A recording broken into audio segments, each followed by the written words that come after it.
കാണൂ പരസ്യരഹിതമായ ഏറ്റവും പുതിയ എപ്പിസോഡുകൾ. ഞാൻ ചെയ്തത് ശരിയാണെന്ന് മറ്റാർക്കും മനസ്സിലായില്ലെങ്കിലും ഹിറ്റ്ലറിന് അത് മനസ്സിലാവും. നിനക്ക് അത്രയ്ക്ക് ആത്മവിശ്വാസം ഉണ്ടോ? നിനക്ക് DKയോടുള്ള സ്നേഹം കൊണ്ടാ ഇങ്ങനെയൊക്കെ തോന്നുന്നത്? അല്ല, എന്റെ ആത്മവിശ്വാസത്തിന്റെ ബലം എനിക്ക് ഹിറ്റ്ലറിനോടുള്ള സ്നേഹത്തിന്റെ ആഴമല്ല.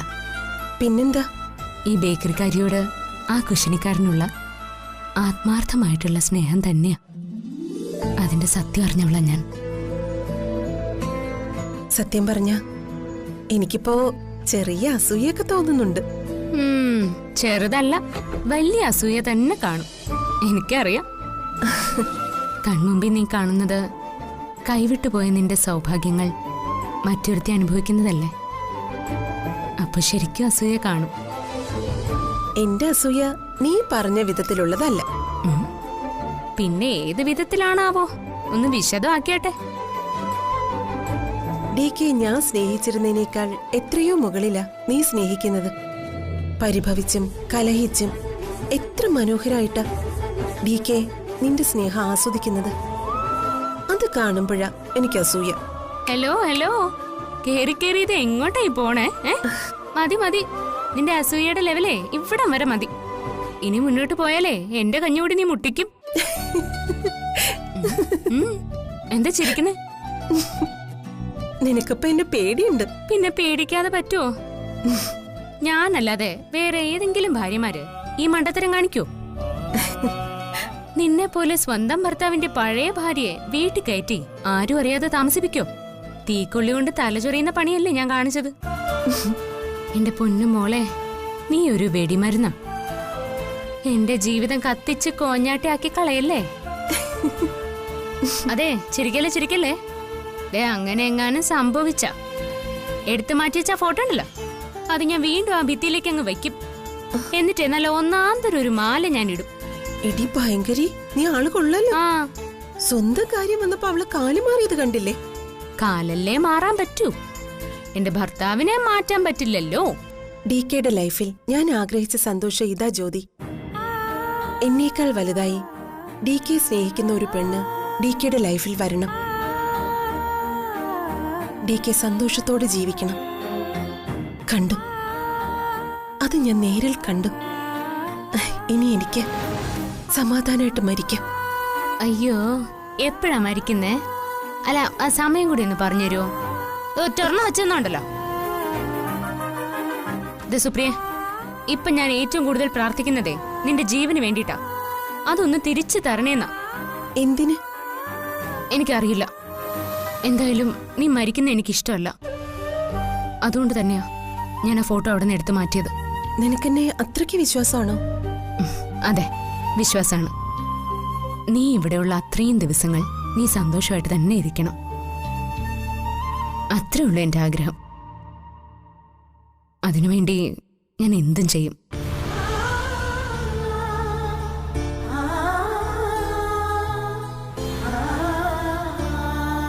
പാവം, ഈ നന്മയെ ജ്യോതി എന്നല്ലാതെ മറ്റെന്ത് പേരിട്ട് വിളിക്കും?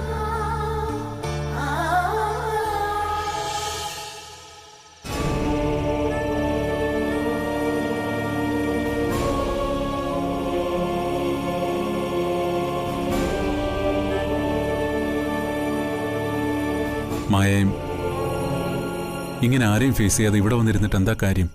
ഞാൻ പിന്നെ എന്തു വേണം? എല്ലാവരുടെയും മുമ്പില് ഒരു കാഴ്ച വസ്തുവായിട്ട് നിന്നു കൊടുക്കണോ? ആദ്യം ഉണ്ടായ കുഞ്ഞിനെ ഗർഭത്തിൽ വെച്ച് തന്നെ ഇല്ലാതാക്കിയവൾ, ഇനി ഒരിക്കലും ഒരമ്മയാവാൻ കഴിയുമെന്ന് ഉറപ്പില്ലാത്തവൾ, കുറ്റപ്പെടുത്തലും സഹതാപവും ഏറ്റുവാങ്ങാൻ ഞാൻ തല താഴ്ത്തി നിന്നു കൊടുക്കണോ? എനിക്ക് അമ്മയുടെ മുഖത്ത് നോക്കാൻ വയ്യ. പോയതല്ലോ, മനഃപൂർവ്വം ഇല്ലാതാക്കിയതല്ലേ.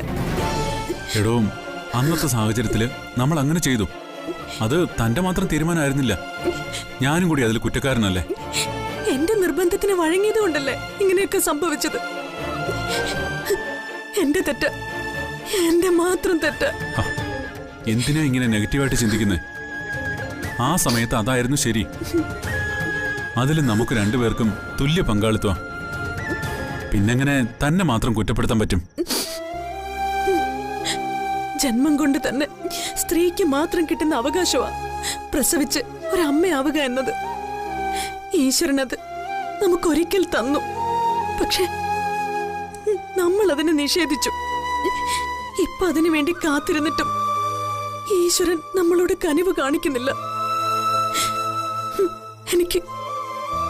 എനിക്കിനി ഒരു അമ്മയാവാൻ കഴിയില്ല.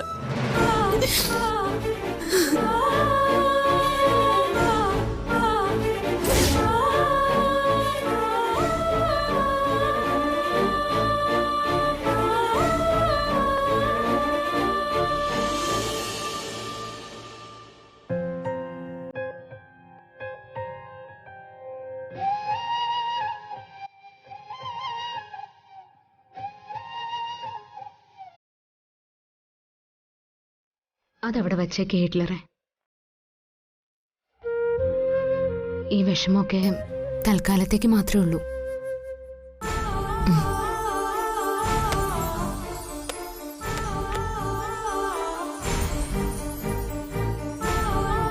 എന്തിനാ ഞാൻ ഈ ദുഷ്ടത്തിനും കാണിച്ചെന്ന് നിങ്ങളിപ്പോ ആലോചിക്കുന്നുണ്ടാവുമല്ലേ? എന്നോടുള്ള എല്ലാ ദേഷ്യവും നിങ്ങളുടെ ഈ മുഖത്തുണ്ട്. പക്ഷേ ഇക്കാര്യത്തിൽ കുശിനിക്കാരൻ ഈ ബേക്കറിക്കാരെ അനുസരിച്ചേ പറ്റൂ. കാരണം ശരി എന്റെ ഭാഗത്താ. ഞാൻ ഫുഡ് എടുത്ത് വെക്കട്ടെ? വേണ്ട, അത് പറ്റില്ല. എന്നോട് പിണങ്ങി പട്ടിണിക്കിരിക്കാനൊന്നും പറ്റില്ല. കഴിച്ചേ പറ്റൂ. നിന്റെ തീരുമാനങ്ങൾക്കനുസരിച്ച് പ്രവർത്തിക്കുന്ന പാവയല്ല ഞാൻ. എന്തൊരു പിടിവാശിയായത് ഹിറ്റ്ലറെ. ഞാനൊരു കാര്യം പറയുവാ. മിക്കവാറും ഉള്ള ഭർത്താക്കന്മാരെല്ലാം ഭാര്യമാര് പറയുന്നത് കേട്ട് പ്രവർത്തിക്കുന്നവര് തന്നെയാ. അല്ല, ഈ ഭാര്യമാര് പറയുന്ന നല്ല കാര്യങ്ങൾ കേൾക്കുന്നതിൽ എന്താ ഒരു തെറ്റ്?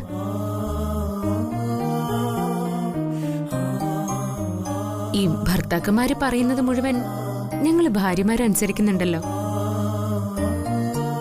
അപ്പൊ പിന്നെ തിരിച്ച് ഭാര്യമാര് പറയുന്നതും കേക്കാം. തുല്യത എന്നൊക്കെ പറഞ്ഞാൽ മാത്രം പോരാ, പ്രവർത്തിച്ചും കാണിക്കണം. ഇങ്ങോട്ട് വന്നേ. ബലം പിടിക്കില്ലേ ഹിറ്റ്ലറെ. മര്യാദയ്ക്ക് ഇങ്ങോട്ട് വന്നേ. വാ വാ ചെല്. വാ വാ വാ. ഇരിക്കെ. കൈവിട്. കാണിക്കണോ? അതെ, ഇരിക്കിങ്.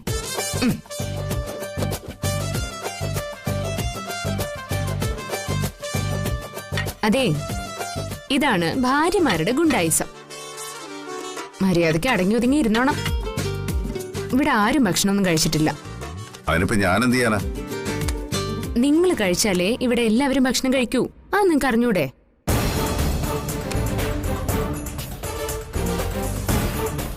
എന്റെ പൊന്നി ഹിറ്റ്ലറെ, ഇത്രയ്ക്ക് മസിൽ പിടിക്കേണ്ട ഒരു കാര്യം ഇതിലില്ല. നമുക്ക് ആവശ്യമില്ലാത്തൊരു സാധനം നമ്മൾ അവിടെ നിന്ന് എടുത്ത് മാറ്റി, അത്രയല്ലേ ഉള്ളൂ. ആവശ്യമില്ലെന്ന് നീ പറഞ്ഞാ മതിയോ? അതെ, തൽക്കാലം ഞാൻ തീരുമാനിച്ചാ മതി. അത് ഈ വീട്ടിലെ ആവശ്യമില്ലാത്തൊരു വസ്തു തന്നെയാ. ദേ, അതിന്റെ പേരിൽ നിങ്ങൾ എന്നോട് വഴക്ക് പിടിക്കാൻ നിൽക്കല്ലേ. എന്താ മായച്ചി കാണുന്നേ? പുലി പൂച്ചയായോ?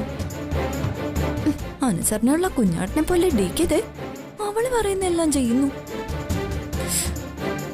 അവക്കിട്ട് രണ്ടെണ്ണം പൊട്ടിക്കുന്ന ഞാൻ വിചാരിച്ചേ, എല്ലാം പാഴായി പോയല്ലോ. ഇവൾ എന്ത് മാജിക് കാണിച്ച ടേക്കെ അടക്കി നിർത്തിയതെന്ന് ഒരു പിടിയുമില്ല. കാണിക്ക് ഹിറ്റ്ലറെ. ജ്യോതി, ഇവള് ഡികെയുടെ മേൽ ഇത്രയ്ക്ക് അധികാരം സ്ഥാപിച്ചു കഴിഞ്ഞോ?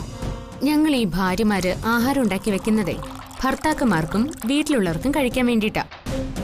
നിങ്ങളത് സന്തോഷമായിട്ട് വയറ് നിറച്ച് കഴിക്കുന്നത് കണ്ടാലേ ഞങ്ങൾക്കും സന്തോഷമായിട്ട് കഴിക്കാൻ പറ്റൂ. അതുകൊണ്ടേ എന്റെ മോൻ സന്തോഷമായിട്ട് ഭക്ഷണം കഴിച്ചേ. ബാക്കിയൊക്കെ നമുക്ക് പിന്നീട് സംസാരിക്കാം. നോക്കണ്ട, ഞാൻ പറഞ്ഞ സത്യം തന്നെയാ. ഇനിയിപ്പോ എന്നെ തല്ലണമെന്ന് മനസ്സിൽ തോന്നുന്നുണ്ടെങ്കിൽ തല്ലിക്കോ. ഞാൻ കൈയും കെട്ടി നിന്നോളാം. പക്ഷേ ആ ഫോട്ടോ അവിടെ തിരിച്ചു വെക്കാൻ മാത്രം പറയരുത്.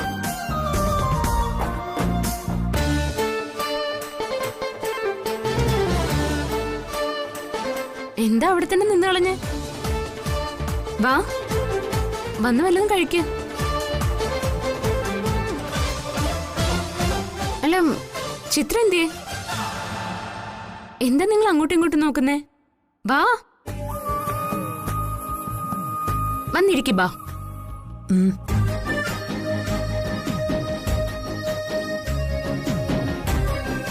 ഇതെന്താ ഇങ്ങനെ നോക്കുന്നേ? നിങ്ങൾ ഇരിക്കേ.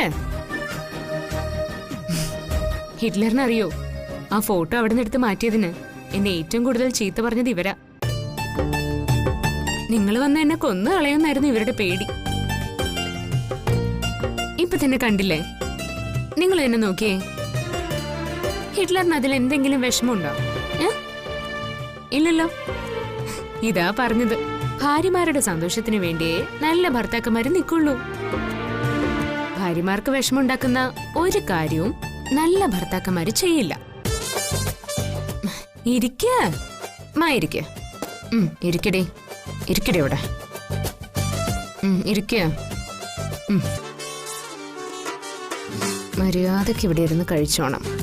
ഇനി കുത്തിത്തിരിപ്പുണ്ടാക്കാൻ നോക്കിയുണ്ടല്ലോ, എന്റെ സ്വഭാവം മാറും. പറഞ്ഞില്ല എന്ന് വേണ്ട. ആ, കഴിക്ക ഹിറ്റ്ലറേ, കഴിക്ക.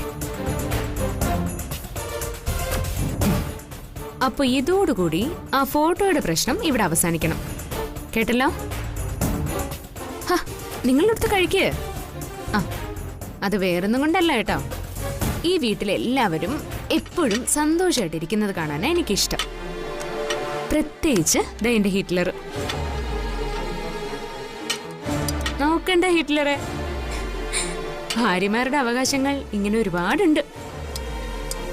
എല്ലാം ഞാൻ വഴിയെ പറഞ്ഞ് മനസ്സിലാക്കി തരാം.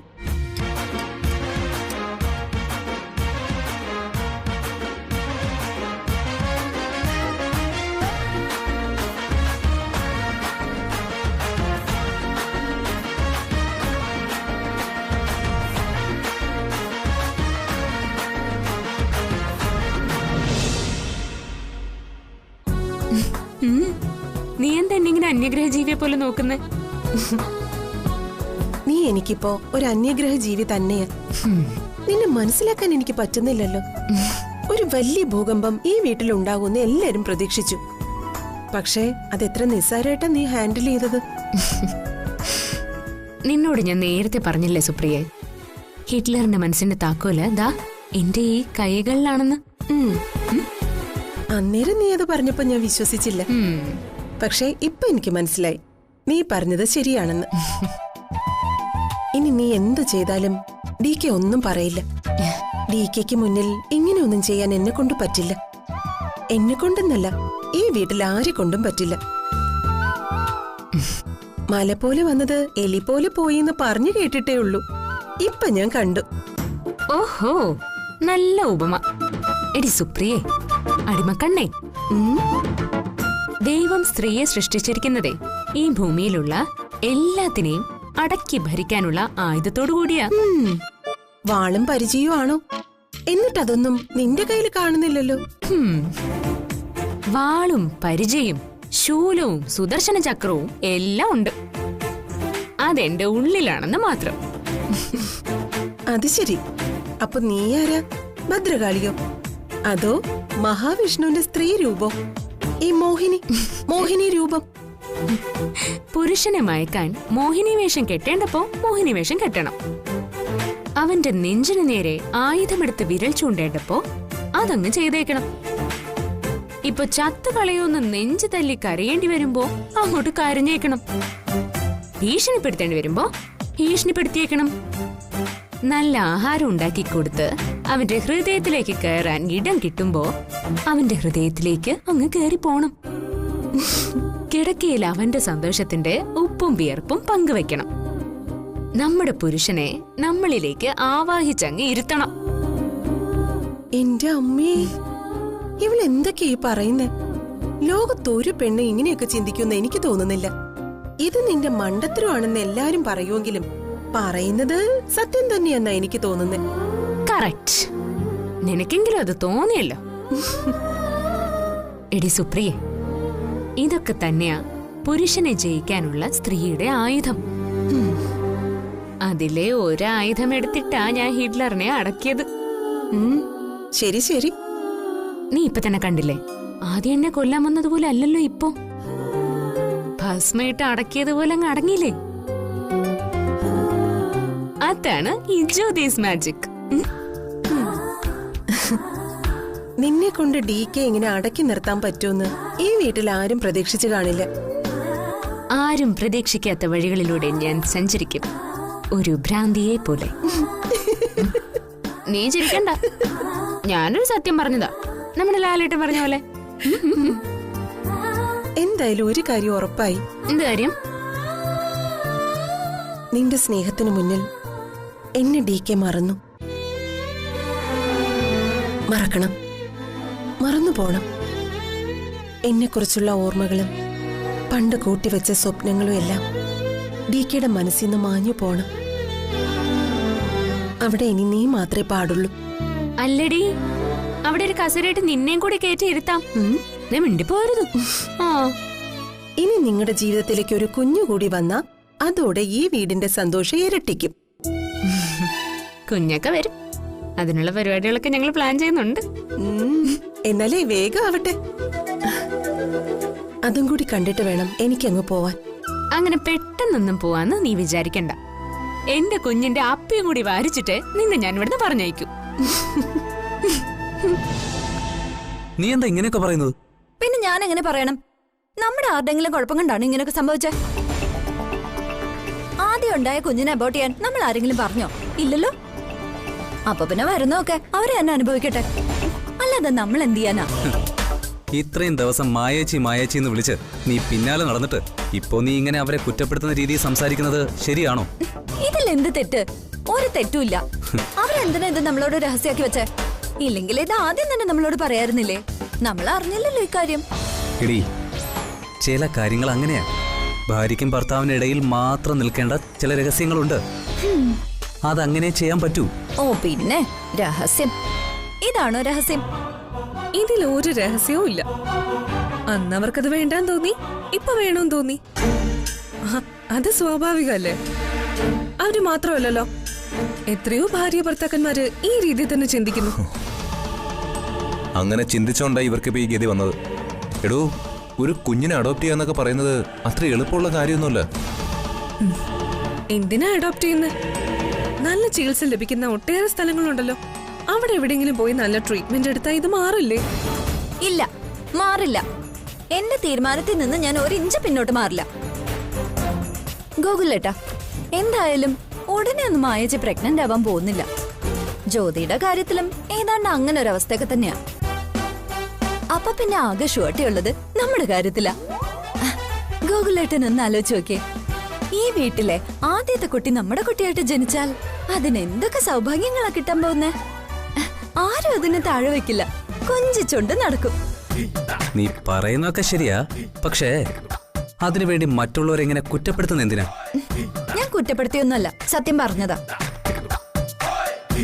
അല്ലെങ്കിൽ സത്യം പറയുന്നവരെ നിങ്ങൾക്ക് ഇഷ്ടമല്ലല്ലോ.